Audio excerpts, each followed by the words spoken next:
सच बोलना देशद्रोह है तो मैं देशद्रोही हूँ, मुझे जेल में डालो।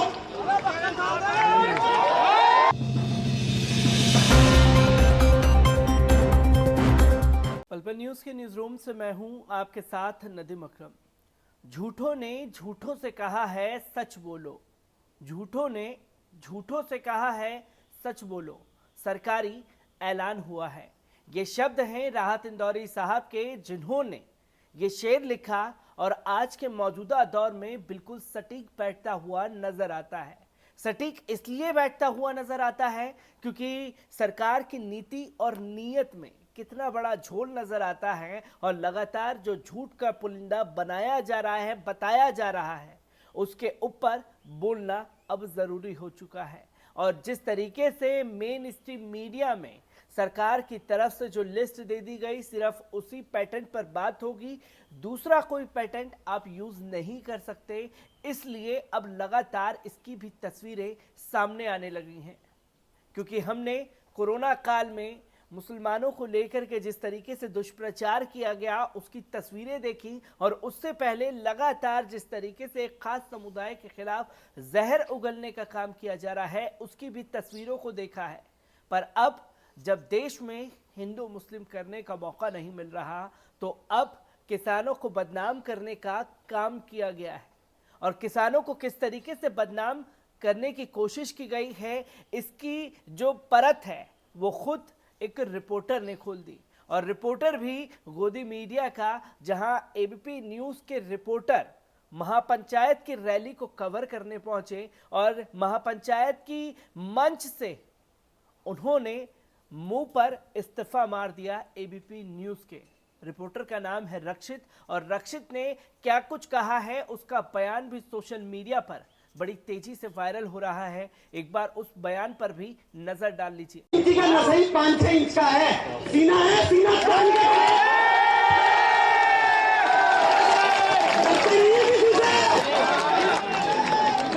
डरते नहीं है।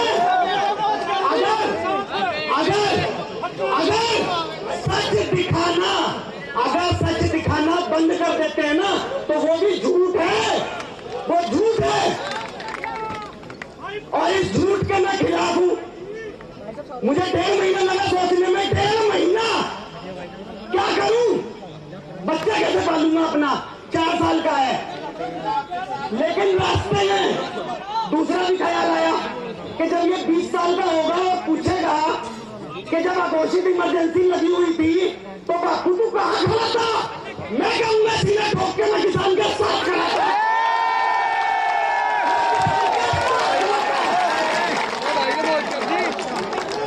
कर दी भैया, भूखा मर सकता हूँ, भूखा मर सकता हूँ। हो सकता है मेरे बच्चे का कोई स्कूल में डर की वजह से एडमिशन भी न ले, हो सकता है मेरे परिवार का भी अभी चरित्र हनन होगा। फेसबुक पे जो ये इनकी सोशल मीडिया आर्मी बैठी हुई है ना, अभी वो मेरा भी चरित्र हनन करेंगे, मेरी बीवी का भी करेंगे, हो सकता है मेरी माँ के बारे में भी कुछ कहें, लेकिन खड़ा हूं और सीना ठोक के खड़ा हूं। जो करना है कर लो। सच बोलना देशद्रोह है तो मैं देशद्रोही हूं, मुझे जेल में डालो।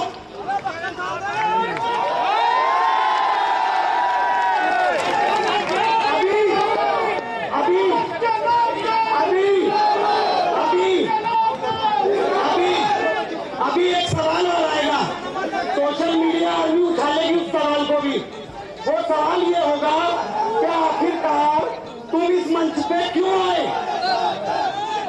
आखिरकार भैया सुन लो, मेरे लिए जीवन मरण का प्रश्न है, आपके लिए 4 नारे लगाने का है। सुन लो,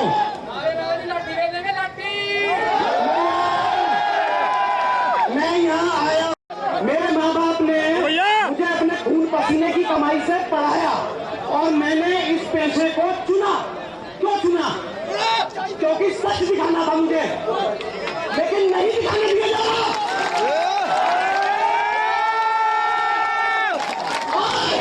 लाख मारता हूं ऐसी नौकरी को, ऐसी जिंदगी को।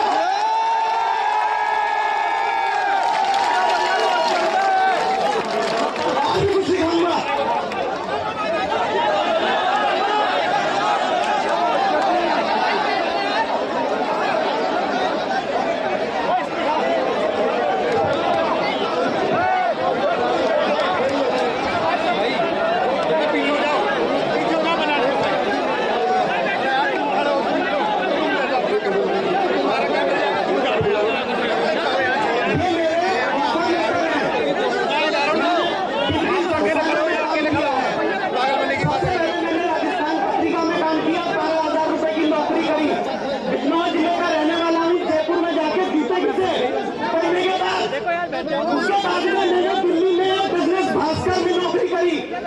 साल ईमानदारी के साथ कॉर्पोरेट कवर किया, बैंकिंग कवर किया, फाइनेंस कवर किया, इंश्योरेंस कवर किया।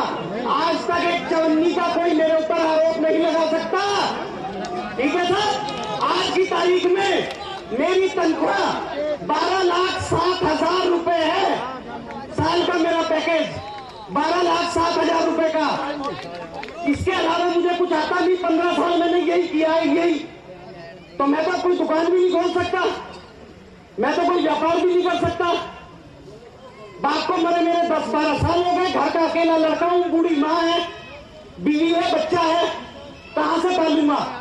इस सवाल को पिछले 3 महीने से रोज पूछ रहा हूं अपने आप से, रोज पूछता हूं अपनी बीवी से कि इस बच्चे को क्या खिलाऊंगा, क्योंकि मेरे को मालूम है ये करने के बाद में होगा क्या? FIR दर्ज होंगी, मुकदमे दर्ज किए जाएंगे।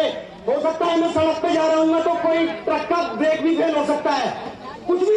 तो दोस्तों, आपने देखा कि रक्षित ने साफ तौर पर बताया कि किसान आंदोलन के दौरान जो है उन्हें जबरन मजबूर किया जा रहा था कि जो तस्वीरें आप लेकर के आ रहे हो, किसान आंदोलन में आपको भीड़ कम दिखानी है, किसानों को लेकर के कुछ ऐसी बात लेकर के आनी है जिससे किसानों को हम टारगेट कर सके और ये बता सके लोगों को, देश की जनता को, कि देखिए कि किसान क्या कर रहे हैं।